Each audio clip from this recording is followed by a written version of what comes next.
Querido Pai que está nos céus, obrigado por mais uma manhã, Senhor. Mais um dia raiou e o Senhor tem estado ao nosso lado. Sabemos que há um tempo atrás nós poderíamos lidar com os dias de uma forma totalmente diferente, pois não sabíamos exatamente o tempo que estávamos.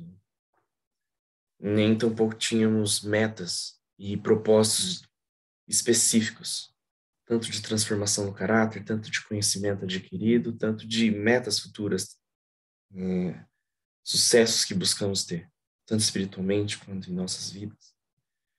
Mas mude agora os nossos hábitos, os nossos conhecimentos, para que a gente haja e trabalhe conforme a tua vontade, Senhor. E o caráter de Cristo fique cada vez mais semelhante em nós. Seja conosco nesse estudo, que possamos nos tornar atentos a todas as informações e também as informações que vemos no mundo afora. Os acontecimentos externos que tanto nos mostram, tanto sobre a veracidade da mensagem, quanto sobre outros detalhes que internamente precisamos acolher. Esteja conosco mais uma vez, envia o Teu Espírito Santo para que a nossa sabedoria seja aflorada e as nossas faculdades superiores possam trabalhar agora, Senhor, e adquirir a mensagem com todo o coração. É isso que eu lhe peço e te agradeço, em nome de Jesus. Amém. Vamos começar. Eu vou compartilhar a tela aqui, na primeira parte do estudo, para que fique um pouco mais ilustrativo. O título que já foi publicado desde ontem, né, foi de por que o Putin está agindo como alguém que ficou sem tempo. E a gente vai desenvolver isso um pouco durante o estudo. Essa frase, né, tanto essa frase quanto as informações finais que vamos trazer no estudo, tem base em um artigo do The Guardian e tem praticamente o mesmo título que foi colocado aqui no começo desses slides. Mas antes que a gente possa entrar nesse desenvolvimento final, e depois eu e o Gabriel conversamos durante a semana, né, e sobre um mesmo tema, né, em relação aos acontecimentos da Ucrânia, e ele vai falar mais ainda da parte externa, né, dos acontecimentos, da geopolítica, e eu vou dar um pano de fundo para que a gente possa entender melhor de acordo com a nossa mensagem interna, né, de acordo com a parte espiritual, vamos dizer assim. Então, começando aqui, esse modelo já é bastante conhecido pela gente, só que às vezes a gente esquece que existem dois modelos diferentes que a gente pode entender essa questão da Rússia, né, e esse conflito com o Rei do Norte. E eu queria trazer atenção sobre um detalhe específico, né? A gente tem dois modelos para que possa ser entendida a questão da Rússia. Primeiro é esse modelo, a Batalha de Ypres, que é colocado sobre essa aliança, né, entre pai e filho, Antígono e Demétrio, e Pirro, sendo o elemento externo trazido aqui para essa batalha, que aconteceu em 301 a.C. E alguns detalhes devem ser ressaltados mais uma vez. Lembrando que essa batalha de Ypres pode ser localizada em 2016, né? A gente consegue aplicar em 2016 a partir das eleições dos Estados Unidos. E às vezes acaba sendo difícil a interpretação disso, porque a gente não vê aqui Demétrio e Antígono lutando entre eles, né? Nós não vemos Trump e Clinton e a Hillary batalhando entre si, mas batalhando entre um inimigo em comum. Não um inimigo, mas uma meta em comum, né? Que é Seleuco, Lisímaco e Cassandro. São outros 3 generais de Alexandre, mas que podem ser situados, aplicados como as 3 esferas de poderes do governo americano: o executivo, o legislativo e o judiciário. Mas eu coloquei uns detalhes para a gente relembrar aqui, como os elefantes que foram a nova máquina de guerra, né, a nova arma de guerra que foi trazida para essa disputa, né, 500 elefantes que foram trazidos por Seleuco, que acabaram dividindo o exército de Antígono com o de Demétrio, e Antígono acaba morto. Antígono era conhecido como general de um olho, né? Antígono general de um olho, porque ele tinha perdido um dos olhos há muito tempo atrás, em uma outra batalha. E aí, depois que ele morre nessa batalha aqui, de Ipso, ele acaba, consequentemente, perdendo um outro olho, né? Ele acaba sendo morto. E a gente também pode aplicar como a questão dos dois chifres nos Estados Unidos, né? Primeiro, o chifre do protestantismo, que foi perdido em 1844, e agora esse outro chifre, que foi perdido em 2016, que era a última esperança da América em prol da democracia, né? Em prol dos princípios que foram colocados desde George Washington, né? Aqui Clinton e, por consequência, Obama, representando aqueles princípios da Terra Gloriosa que foram imputados na Constituição. Mas um detalhe que eu quero trazer sobre essa guerra, né? Sobre essa batalha, na verdade,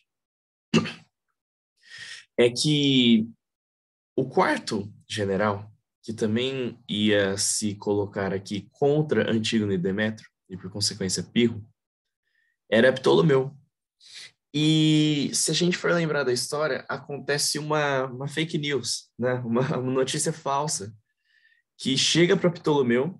Ele, eu não sei se está muito pequeno esse mapa aqui, mas se a gente for olhar, o Egito fica aqui embaixo, e ele estava caminhando para uma batalha que aconteceu mais ou menos aqui, e aí ele recebe uma notícia de que a batalha já havia sido perdida, né? De que Seleuco, Lisímaco e Cassandro haviam perdido essa batalha.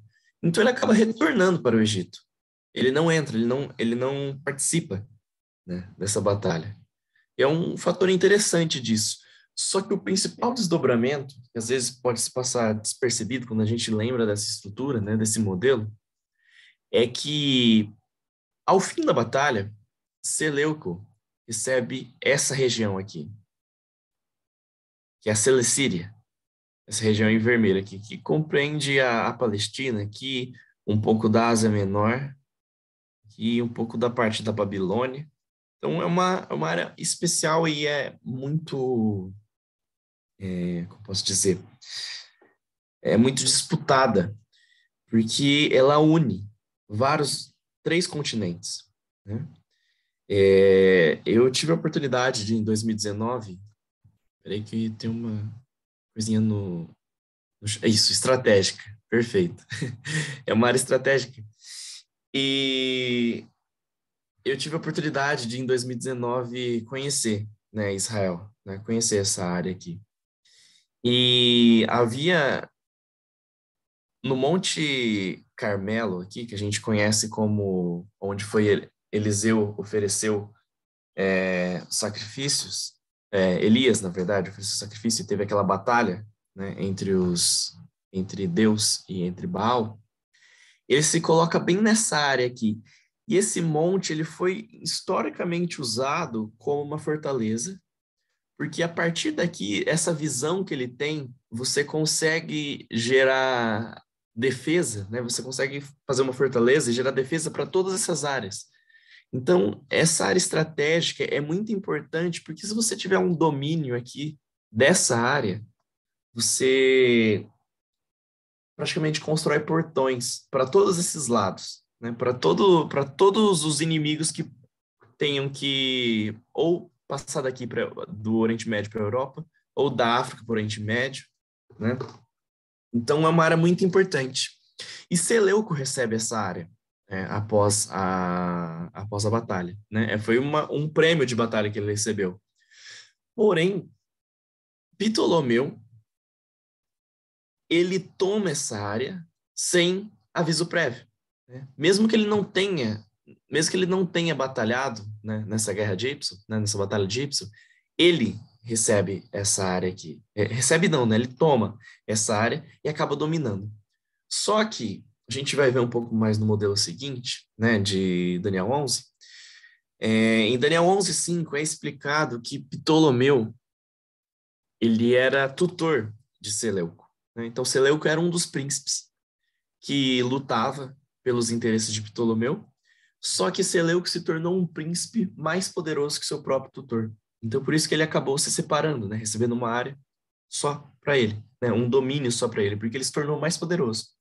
Então, a partir dessa relação que eles tinham, né? Que eles possuíam um com o outro, essa área acabou ficando com Ptolomeu mesmo. Eles não entraram em combate, né? A um primeiro momento. Só que isso acabou mudando a partir dos anos, né? A gente vê um exemplo disso na escravidão dos hebreus no Egito, né? José traz a sua família para o Egito, ele é amigo de Faraó, ele tem esse acordo com o Faraó de que os hebreus poderiam morar lá, só que a Bíblia fala bem isso, né? Que depois de um momento levanta-se um rei, né? Levanta-se o Faraó que não conhecia José, né? E acaba por escravizando os hebreus. E aqui o modelo 2, né? Que é o modelo de Daniel 11, né? Do versículo 5 ao 15, em que a gente encontra as guerras de Ráfia e Pânio. Esse modelo, né, é o modelo das 6 guerras sírias. Ele começa numa guerra aqui, porque aqui tem Y, que é a origem de tudo. Então, a gente tem que lembrar que Y é a origem de tudo, né? A eleição dos Estados Unidos é a origem de tudo, claro, de um panorama maior, que já vinha sendo traçado desde a Segunda Guerra Mundial, né, das relações nem um pouco amistosas, né, entre Rússia e Estados Unidos. Mas Y, sendo o ponto de partida, várias guerras acontecem. Acontece uma guerra aqui, depois há uma certa aliança em que a filha de um dos reis de um dos reis do Egito, né, de um dos representantes do rei do sul, acaba se casando com um dos representantes de Seleuco. Mas essa princesa é morta e acontece mais uma guerra aqui, depois mais uma e a gente encaminha depois para Ráfia e Pânio. Só que é importante lembrar que porque qual é o motivo da guerra? Qual é o motivo desses dois generais estarem lutando? E isso é um detalhe muito importante para a gente levar para as aplicações externas de agora, porque ambos os reis, né, Rei do Norte e o Rei do Sul, eles lutam, né, eles guerreiam por conta de uma zona de influência, né, que seria a Celecíria.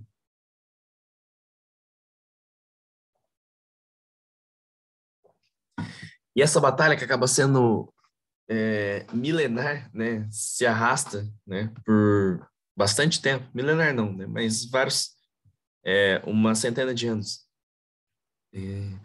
Essa batalha que acaba se arrastando é em prol dessa área aqui, da Celecíria. Só que nada mais é do que uma zona de influência. Uma zona em que provavelmente haviam representantes do Egito aqui, havia uma população egípcia, havia uma população babilônica aqui, representando Seleuco. Porém, né, por mais que houvesse essas duas batalhas, essas duas populações, ninguém queria ceder, né, dividir a área no meio. Eles queriam dominar essa zona de influência por conta de uma segurança, né? Se você domina esse país aqui, né, essa área aqui, você já evita 80% de ser atacado aqui. Da mesma forma, se o Egito dominasse aqui, ele barraria, né? Criaria um portão para ser atacado aqui. Então é tudo em prol da segurança, uma zona de segurança, uma zona de influência em que você não necessariamente tem uma presença física nesse país, mas você tem um acordo, uma aliança, ou seja o que for, você tem guarnições ali, isso gera a sua segurança, né? Então, esse contexto que foi criado em Y, né, a partir do domínio de Ptolomeu aqui, sem a concessão dos outros generais, né, não, nem tampouco de Seleuco, acaba se tornando estável a partir do momento em que Ptolomeu, né, o primeiro Ptolomeu e o primeiro Seleuco acabam morrendo.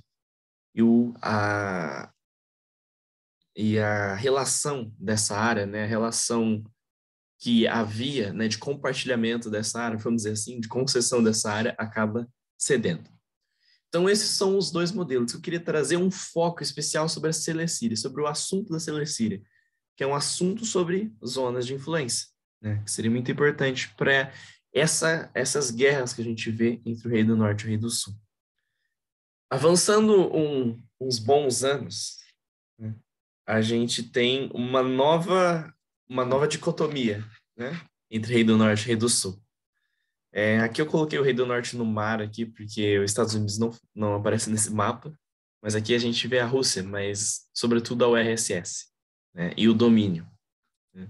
Tanto é que se a gente for colocar a Ucrânia ficava dentro da Rússia aqui, não era totalmente separado, né? Essa é a área da Ucrânia, tanto é que a Crimeia fica especificamente aqui, mas não era dividida, só alguns outros países, né? Tanto como a, a Eslovênia, né? A Eslovênia, a Tchecoslováquia, os países que foram divididos após a queda do Muro de Berlim. E, mais uma vez, o detalhe que eu queria trazer sobre essa questão que acontece desde 1989, quando o Muro de Berlim cai, mas duas medidas políticas foram promulgadas, né, a Glasnost e a Perestroika, né, a transparência política e abertura econômica, que já sinalizavam em relação à queda da URSS, mas que a morte, né?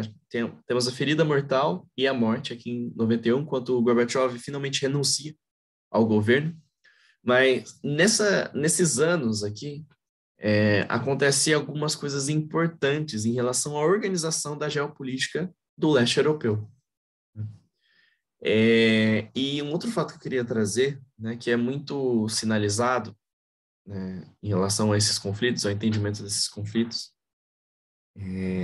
durante esse ano, esses 3 anos, é que houve um alarde muito grande, tanto do país do leste europeu, mas sobretudo aqui na Alemanha, aqui era a Alemanha, e aqui era a divisão entre a Alemanha Oriental e a Alemanha Ocidental, e o alarde que aconteceu em 1989 não acontece em 1991. Só que foi um processo em que esses países do leste europeu já sinalizavam qual era o lado em que eles ficariam. E é muito importante a gente relembrar que havia um certo acordo, e era um acordo verbal, né? Nada foi colocado em escrito, de que, por mais que a cortina de ferro teria baixado, né? Por mais que a URSS acabaria sendo destituída, houve um acordo verbal, né? Um pacto verbal de que a OTAN, ou seja, o Acordo do Atlântico Norte, né, o acordo do qual participavam aqueles países aliados aos Estados Unidos, não avançariam no leste europeu. A Rússia concederia novamente à Alemanha Oriental, a Alemanha voltaria a se unificar aqui, porém, esses países aqui deveriam continuar sob influência da Rússia, né? Como não poderia continuar sobre domínio da Rússia, né, que era o que acontecia na URSS, né, por mais que não fosse um domínio totalmente aberto, a Rússia controlava totalmente todos os governos, todos os ministros, né, todos os políticos que subiam nesses países, né? Então, houve um acordo verbal, né, de que a OTAN, né, ou NATO, que é a sigla em inglês, não avançaria em relação a esses países, ou seja, não contrairia membros nesses países. Por conta de, mais uma vez, uma questão de zona de influência. Isso aqui era uma zona de influência Rússia. Era uma área intermediária que gerava segurança para a Rússia. Então, eu tenho os limites do meu país aqui, que depois acabou subindo mais um pouco. Eu tenho os meus limites aqui. Então, eu sei que para uma pessoa me atacar, ela vai ter que atacar, vamos colocar aqui, da Alemanha. Essa Alemanha é a zona mais próxima do meu país. Então, tudo isso aqui se torna uma barreira, uma zona de influência, uma zona de segurança para a segurança interna do meu país. Então, é muito importante que eu tenha aliados e um domínio sobre essa região, porque eu sei que eu não vou ter, por exemplo, um míssil dentro da barriga do meu país, né? No vizinho do meu país. E se muitos forem lembrar, isso acontece em Cuba, né? Na crise dos mísseis de 1961, né? Durante a Guerra Fria ainda. Os Estados Unidos acabam encontrando mísseis russos em Cuba. E se a gente for olhar o mapa mundi, eu não acabei não colocando aqui, mas só um contexto, Cuba fica debaixo dos Estados Unidos.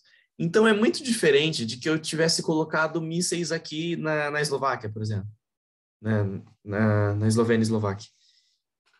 E esses mísseis fossem atacar qualquer aliado da OTAN, mas sobretudo os Estados Unidos. É uma distância muito grande. Eu tenho um muro tanto de mar quanto de distância para que eu pudesse atacar os Estados Unidos. Diferente se eu fosse atacar de Cuba.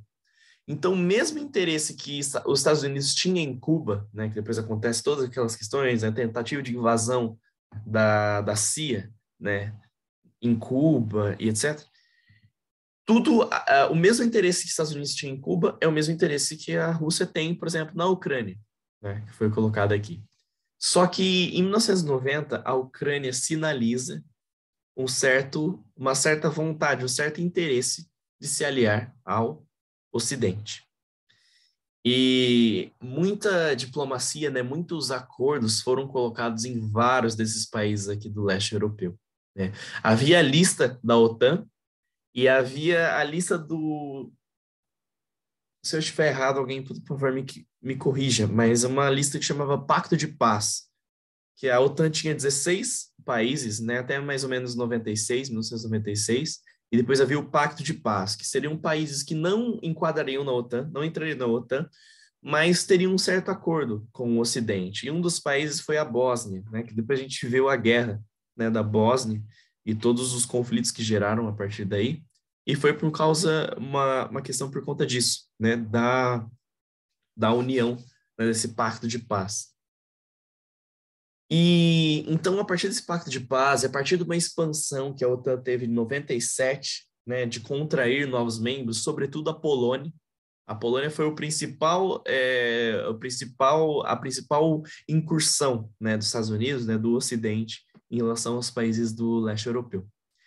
E é muito interessante de que a gente tem um discurso de Putin se repetindo em vários desses últimos anos, né? Eu coloquei aqui em caixa alta, né? Que Putin recorda com frequência que foram os Estados Unidos que não honraram o pacto. Isso é repetido muitas vezes por Putin.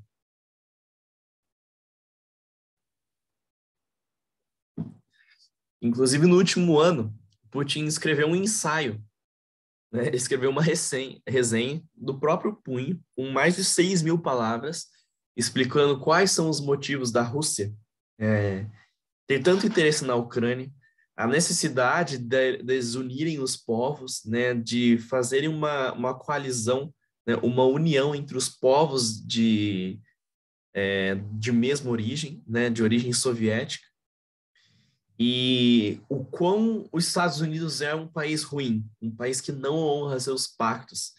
E toda essa confiança que a comunidade global tem nos Estados Unidos não deveria existir, porque desde tal ano essa confiança vem sendo quebrada. E o principal exemplo que eles ressaltam é sobre essas incursões que os Estados Unidos, né, junto à OTAN, teve nesses países do leste europeu. Porém, a gente tem mais um modelo, né? A gente tem mais um modelo sobre essas incursões, né? Sobre essas uniões que houveram após a queda do Muro de Berlim. E se a gente lembrar, a gente tem duas fases de Pirro. Uma fase de Pirro na Grécia, né? Em Épiro e o conflito com Demétrio, a aliança com Demétrio, as guerras que aconteceram lá. E Pirro na Itália, em que ele começa a opor Roma, aqui representando como rei do norte. Só que o trecho que eu queria citar é sobre os anos de 285 a.C. a 282 a.C., que conta sobre um conflito em Túrio, né? Pirro estava em Tarento, aqui nessa cidade, e a partir das guerras que foram colocadas aqui, a Itália acabou sendo dividida entre uma zona de influência de Pirro, né, uma zona de influência do Reino do Sul, e uma zona de influência do Rei do Norte, que seria Roma. Só que em determinado momento, Túrio, havia um parlamento ali, né? Havia uma, um congresso, né? Vamos dizer assim, em que metade apoiava a união, né? De que Túrio deveria permanecer sobre o domínio de Pirro, né? Sobre o domínio de Tarento, a cidade onde se localizava aqui. E uma outra parte dizia, né, demonstrava o interesse deles se aliarem a Roma. E essa parte, né, essa divisão, né, essa ala do governo que demonstrava, né, demonstrava o interesse em relação à união com Roma, acabou ganhando. E já no primeiro momento, Roma manda uma guarnição para Túrio, né? A partir do momento em que essa coalizão política, né, acaba vencendo, e logo em seguida um navio parte de Túrio em relação a Tarento, né? Mas acaba não conseguindo um ataque, né? Pirro havia muito mais força nessa área aqui e o navio acaba voltando, né? O ataque acaba falhando. Só que mesmo assim, Túrio mais uma vez pede apoio de Roma.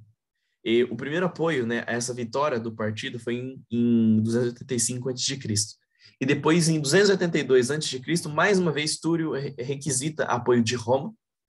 E só que dessa vez, por mais que, vamos dizer assim, que houve uma advertência verbal, né, de Tarento a Túrio, de que ele não deveria se aliar a Roma. Porém, Túrio volta a pedir apoio de Roma e Tarento acaba atacando em 282 a.C. e acaba vencendo a cidade aqui de Túrio. Então, essa a aplicação, aplicação não, né? O contexto de Pirro dentro da Itália e dentro desse conflito em Rei do Norte e Rei do Sul. E esse mesmo modelo, né, essa mesma estrutura, pode ser aplicada para a Ucrânia, tanto em 1990, né?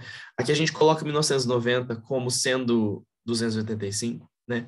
Um primeiro apelo que a Ucrânia tem em relação à OTAN, né? O primeiro apelo após a queda do Muro de Berlim que ele requisita para a OTAN, para que ele houvesse apoio, para que ele se aliasse ao Ocidente.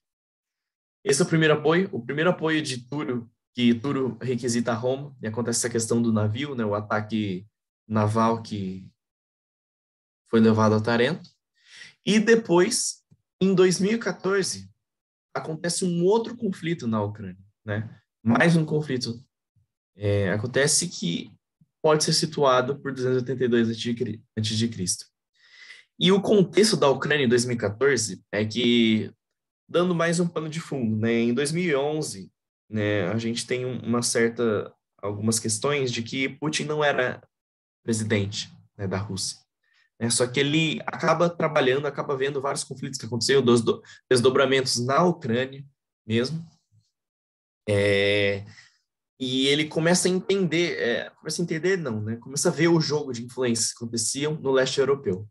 Até que quando ele volta no poder, né, ele se alia, né, na verdade o próprio presidente da Rússia, da Ucrânia na época, que era o Viktor Yanukovych, e esse presidente, ele é aliado da Rússia, né? Ele é pró-Rússia, pró-coalizão com a Rússia. E em 2014 acaba passando uma medida, né? Acaba passando um acordo, uma proposta, né? Um projeto de lei que, em prol da assinatura, a partir da assinatura desse contrato, né, a Ucrânia sinalizava um acordo com o Ocidente, uma coalizão com o Ocidente. Isso provavelmente traria uma futura união da Ucrânia à OTAN, né? Uma futura coalizão entre a OTAN e a Ucrânia. Nisso, o presidente veta essa proposta, né? Não assina o tratado que geraria o estreitamento dos laços da Ucrânia com o Ocidente. Isso em 2014. E a partir daí, né, a maioria do parlamento queria que esse tratado fosse assinado e a população também queria. Então, a partir dessa negativa, né, que o Yanukovych acaba realizando, acontecem inúmeros protestos, né? Então, a população da Ucrânia, desde muito tempo, ela tende a essa coalizão com o Ocidente. E a partir do momento que o líder não aceitou esse tratado, né, que traria muitos benefícios, né, poderia trazer a Ucrânia para a União Europeia, né, que traz muitos benefícios ao país. A partir disso, acontecem vários protestos e a Rússia fica mais uma vez naquela, né, de invadir ou não invadir. Só que, como o país, né, a Ucrânia em si, ela já é muito voltada ao Ocidente, né, ela já tem uma relação muito estreita com o Ocidente, o que acontece é que na Crimeia, e nisso eu vou voltar aqui no mapa, porque aqui, na Crimeia, sobe um governo, né, sobe uma coalizão em pró-Rússia, né? E esse parlamento acaba escolhendo esse homem aqui, Sergei Aksyonov, e o parlamento local acaba escolhendo, né, acaba trazendo ao comando Sergei Aksyonov como premier, e esse premier, ele já sinaliza uma coalizão com a Rússia.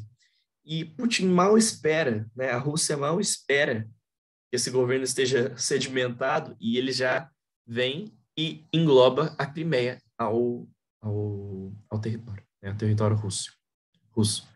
Então, desde 2014, o conflito acabou se acirrando muito mais, porque a Rússia realmente dominou uma área da Ucrânia, né, adentrou as áreas da Ucrânia.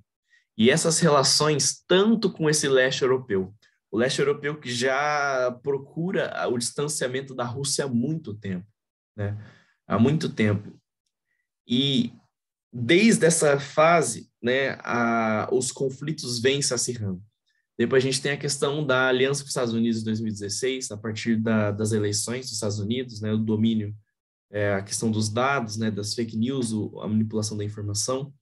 Depois a gente tem, em 2019, um conflito com a Ucrânia também, porque Trump, ele vai e pede informações, né, requisita informações sobre uma conta, né, e sobre, se eu me lembro bem, havia algumas propriedades também da família do Biden na Ucrânia, né, nessa região do leste europeu, e aí até foi um dos motivos, né, essa invasão, né, esse uso da máquina do Estado por Trump a partir dos interesses que eles tinham na eleição, né, de pesquisar, de investigar a família do Biden aqui. E a relação com a Ucrânia acaba estremecendo mais ainda, porque os Estados Unidos já tinha, praticamente teria uma relação muito grande, né, com a Ucrânia, porque ele acaba até podendo pedir favores, né, para o governo ucraniano, e a relação com Trump estremece mais uma vez, com Putin estremece mais uma vez, né, entre o Rei do Norte e o Rei do Sul. Isso vem progredindo até os eventos que são colocados hoje em dia, né? Os eventos que situam-se agora, né? O quinta-feira, se eu me lembro bem, dia 10, os Estados Unidos, aqui a gente vai eu vou parar de apresentar aqui, porque eu vou começar a ler um outro artigo que fala sobre o título da apresentação mesmo. Mas o conflito vem se acirrando desde muito tempo atrás, né? E da mesma forma que a Tess sempre relembra que para a gente entender Raf e Pani, a gente precisa entender que isso faz parte de uma guerra de 4 batalhas, né? Desde Ipso, a Heracleia, que acaba passando despercebido, até chegar em Raf e Pani. Então, esse conflito da Ucrânia é importante para nós hoje, porque o mesmo interesse que a URSS tinha em zona de influência, o mesmo interesse de Pirro, o mesmo interesse de Seleuco, né, acaba sendo representado na Ucrânia hoje em dia. E as zonas de influência representam a principal medida de entrave para o domínio americano na Europa, né? E tanto da Rússia também. Então, a partir do momento que você tem zonas de influência norte-americanas e zonas de influência russas, esses poderes acabam sendo, como posso dizer, acabam se comparando, né? A gente tem 2 poderes iguais. Só que a partir do momento em que zonas de influência desse poder aqui acabam sendo dominadas por esse outro poder, esse país acaba sendo ficando cada vez mais vulneráveis, né? A influência de um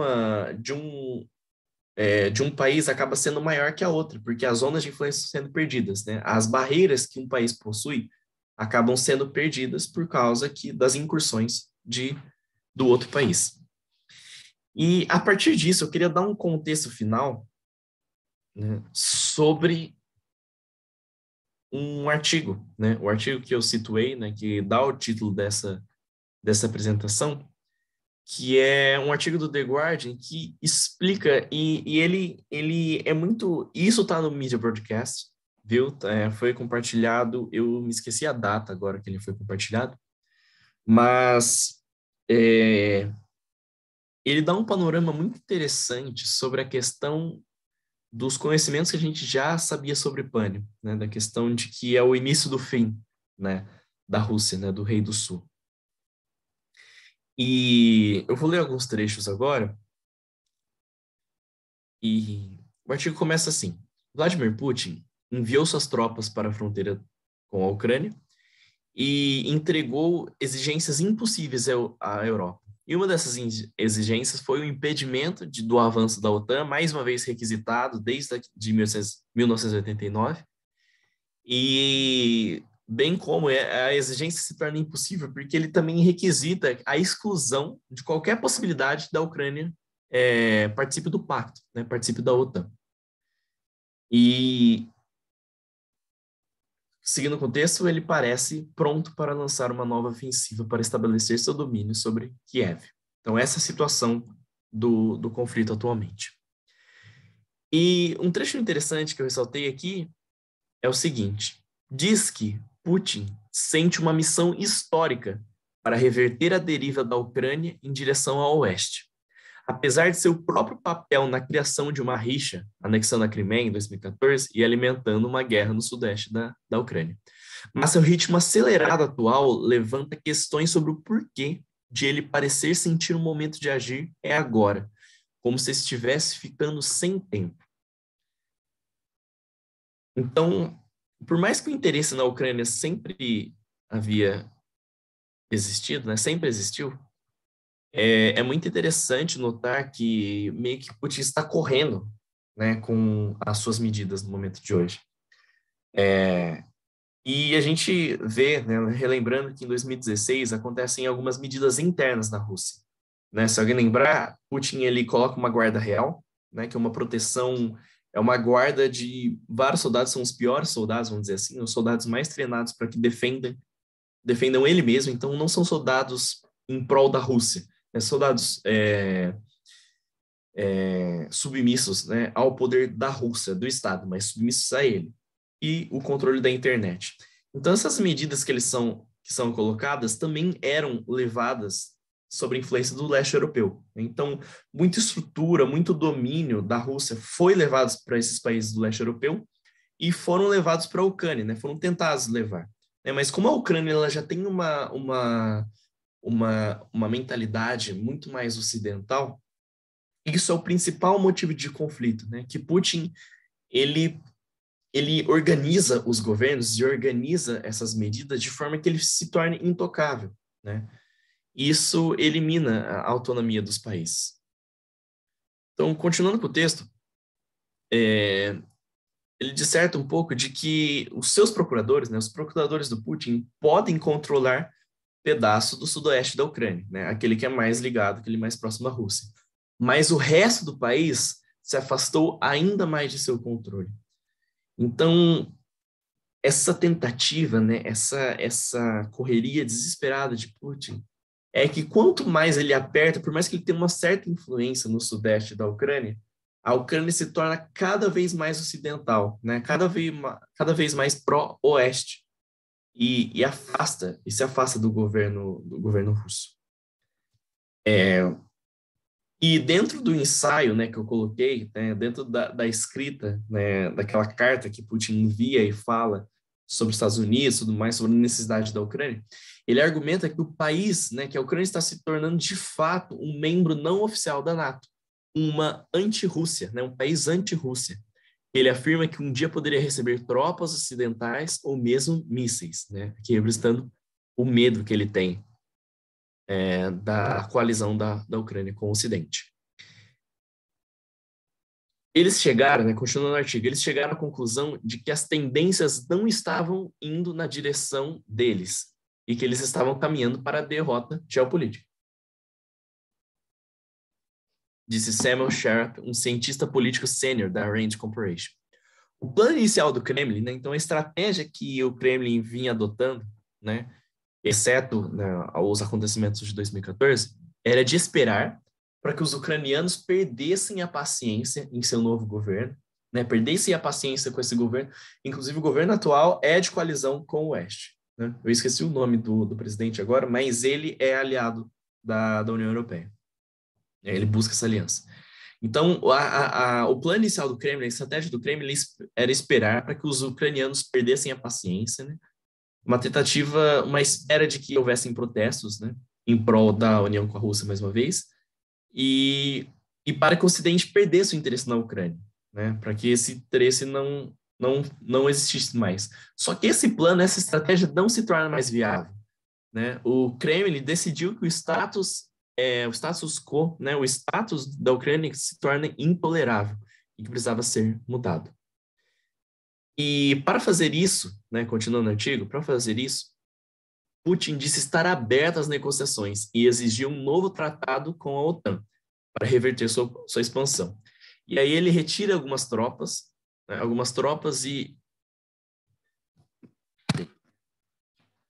Minha bateria está acabando. Pronto. Então ele retira algumas tropas de uns países do leste europeu e retira certa infraestrutura, né? Que o domínio não era só militar nesses países que são a zona de influência da Rússia, mas também várias estruturas, né? Várias ONGs, várias instituições, né? Várias peças, né? Que são colocadas para que o domínio tanto político quanto militar do país seja total, né? Essa segurança seja total. Então, ele retira tropas e infraestruturas dos países que aderiram depois de 97, né, depois daquele Pacto da Paz, e isso torna-se um elemento, isso já era um elemento que ele já vinha trazendo há muito tempo, né? Isso era uma estratégia que ele já vinha trazendo há muito tempo, né? Ele retira uma tropa aqui, retira uma estrutura aqui, mas ele realmente não desiste, né, do domínio dessa área. E, mais uma vez, ele sempre ressalta de que isso são garantias de segurança para o próprio país. Um dos elementos, né, um dos termos, aqui o nome do presidente da Ucrânia, que é Volodymyr Zelensky. Volodymyr Zelensky, e o Zelensky, o presidente da Ucrânia, né, e Putin, falando sobre esse presidente, fala que ele está sob a influência de um elemento radical. E é muito interessante a gente falar isso, né? Que ambos os países, eles usam os mesmos termos.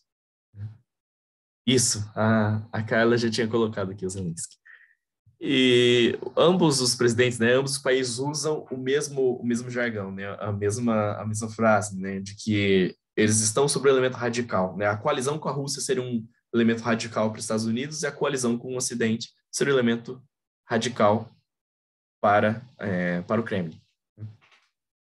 No mês passado, isso é um artigo de agora, de fevereiro. Tá? Então, no mês passado, na verdade, deixa eu olhar mais uma vez aqui.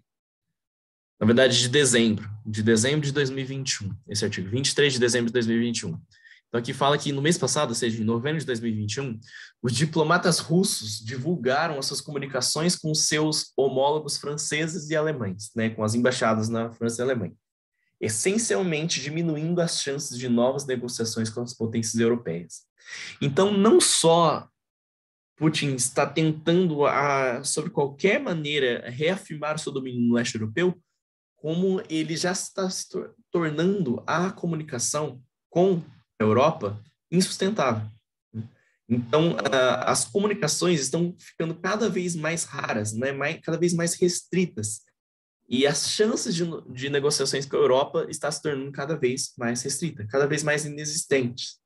Isso é uma amostra muito grande do panorama que nós temos agora, né, que estamos tendo, né, dessa amostra do quão a Ucrânia é importante nessa derrocada do Rei do Sul, né, nessa derrocada do governo da Rússia. E, mais uma vez, né, citando um argumento que sempre está presente nas falas de Trump, ele diz que, falando sobre Biden, né, que o Biden, ele já fez algumas promessas, né, para a Rússia, né, de uma certa coalizão, de um certo acordo, e aí Putin diz assim, você e eu sabemos bem que mesmo eles, né, mesmo as garantias legais não podem ser confiáveis, porque os Estados Unidos se retiram facilmente de todos os acordos internacionais nos quais perdem interesse por uma razão ou outra, enquanto explicam de alguma forma ou não ou outra, não dando nenhuma explicação, né, concreta. E ele disse ele aos seus principais comandantes. Então, mais uma vez, questionando, né, questionando a confiabilidade dos Estados Unidos nos acordos. E o ponto central desse artigo, né, que é uma opinião dos especialistas, né, e do próprio jornal, né, do próprio The Guardian, é que é nesse trecho aqui que é muito importante, que diz assim,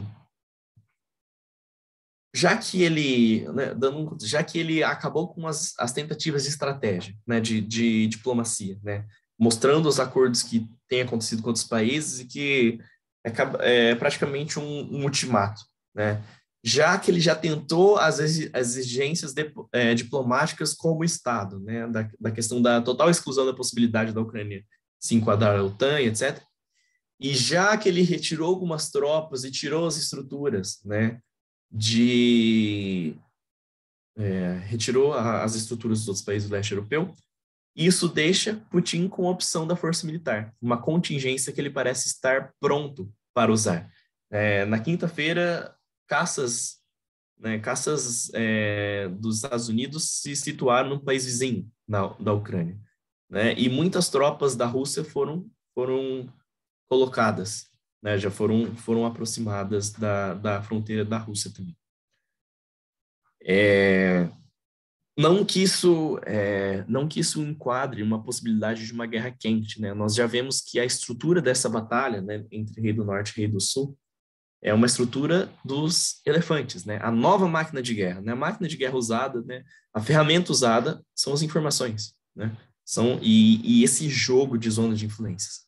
Só que aí o trecho que eu queria chamar a atenção era esse aqui, de que o presidente russo parece consumido com a questão da Ucrânia. Neste verão, ele publicou um ensaio de 6.000 palavras, né, o que eu tinha dito antes, sobre o tema, sobre seu próprio nome, né, sobre seu próprio punho.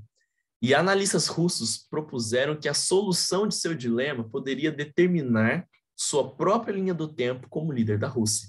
Né? Então, essa resolução da questão ucraniana poderiam determinar a própria linha do tempo de Putin como líder da Rússia.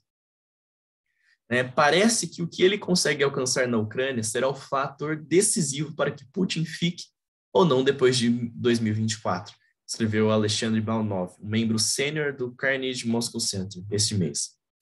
Embora seja difícil, né, imaginar Putin renunciando após 24 anos no poder, também é possível que seu desejo de recuperar a Ucrânia como uma nação fraterna, né, palavras dele mesmo nesse ensaio, possa ser um fator que o obrigue a permanecer no futuro.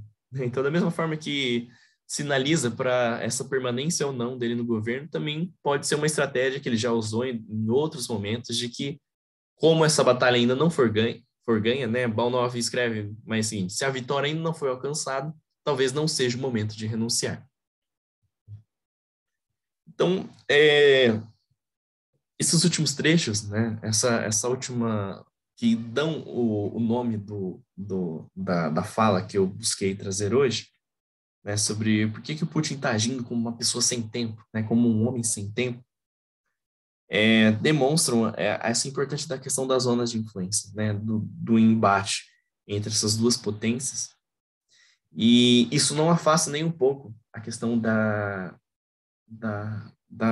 necessidades sociais, né, e dos aprendizados, né, dos conceitos que estamos tendo sobre as questões do feminismo, né, as questões da defesa dos direitos da comunidade LGBTQIA+, de tudo isso, porque dependendo da sua zona de influência, nós sabemos hoje que a Rússia é um país que tem controle de internet, né? É um país que tem um controle sobre o casamento das pessoas, né? Tem um controle sobre todas essas propostas, sobre todos esses direitos humanos que, que são tão caros, né, à comunidade global e vêm sendo estudados por nós há um bom tempo. Então, essa zona de influência diz qual vai ser o jogo que vai ser jogado nessa zona, né?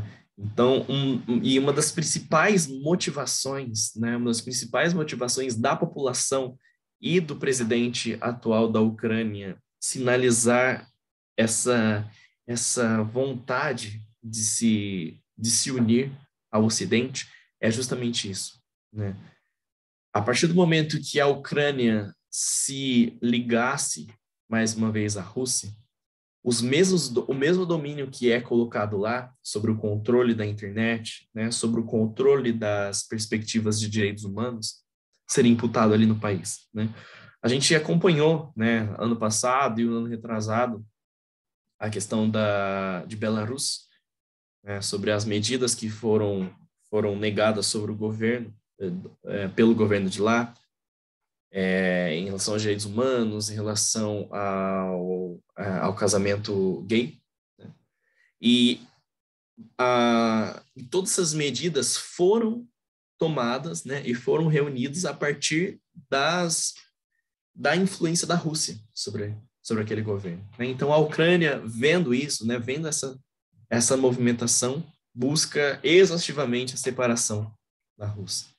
Então, os fatos externos são realmente muito importantes para que a gente situe em que pé nós estamos no conflito sobre o teste, né? O teste que nós temos. Em que pé as negociações globais estão acontecendo e em que pé nós vemos a derrocada da democracia, né? A democracia cada vez mais sendo apagada em diversos países ao redor do mundo, né? A gente teve uma queda muito grande no Brasil, uma queda muito grande na Índia, né, sobre o governo de Modi, uma queda da Rússia já há um bom tempo e sobre a sua zona de influência, né? E etc, etc, etc. Então, era isso que eu quis trazer hoje, né? Dando um pano de fundo, o Gabriel provavelmente ele vai trazer muito mais dados, né, geopolíticos sobre o conflito mesmo da Ucrânia, a história mesmo desses dois países, e o meu interesse, né, a minha proposta era justamente sinalizar um pouco sobre o embasamento tanto espiritual, né, da questão de Pirro e etc., e sobre o caminhar, né, dessas zonas de influência e a partir daí da gente ver como esse dispositivo, né, como esse sistema é implantado num país aliado, a gente entender quais são os interesses da potência, né, do país potência. O Alfredo levantou a mão, pode falar? A análise que nós fazemos aqui na Europa, ou que estão a fazer aqui na Europa, nós sabemos que a Rússia, portanto o Rei do Sul, em armamento nuclear e em armamento marítimo, atualmente está superior aos Estados Unidos da América. A semana passada há uma declaração do presidente Biden em que ele diz que a invasão da Ucrânia está iminente. E o Putin desmente, diz que não. Putin é um homem inteligente, se calhar até atualmente o presidente mais inteligente que temos.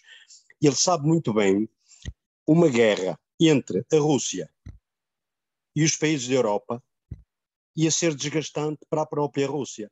E então o que é que ia acontecer?